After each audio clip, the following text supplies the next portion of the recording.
ورحمة الله وبركاته يا أجمل متابعين في الدنيا. النهاردة هنعمل معاكم تاني وصفة من حلويات العيد. هنعمل مع بعض الغريبة.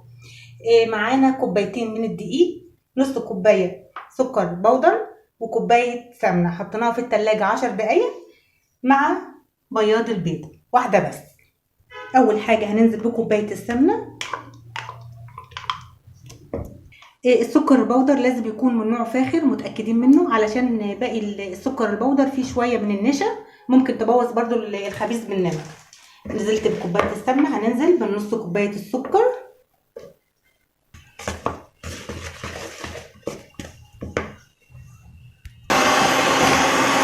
لازم نخليها زي الكريمة.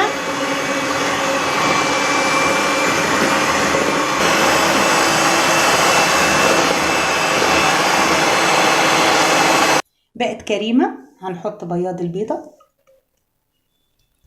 زي ما انتوا شفتوا الكريمة الحلوة دي. هننزل بالدقيق وممكن نضاعف الكمية. ما شاء الله اتلمت معانا. هنحطها في التلاجة لمدة 10 دقايق. من التلاجة بعد 10 دقايق. بسم الله الرحمن الرحيم. بإذن الله هتبقى كويسة معانا، عشان بياض البيضة ما بتعملش تشققات. اهي ما شاء الله العجينة ناجحة معانا لأنها بتبان طبعا.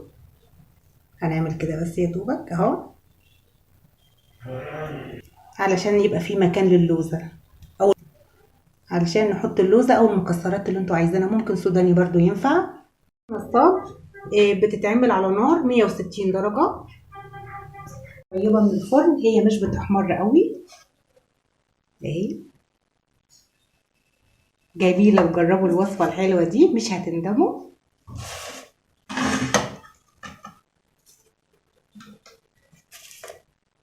ريحتها حلوة قوي، ما تقولوش في المحل بقى، جبنا المحل لحد عندنا، ولا مشققة ولا اي حاجة. جميلة جميلة جدا جدا وعلى قد الايد. ضعفوا الكمية زي ما انتوا عايزين. انا بوريكم الطريقة بس كده. يا جماله وحلاوته وطعمته.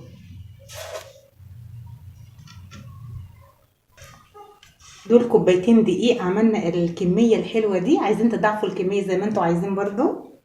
شفتوا الطعام والجمال ده.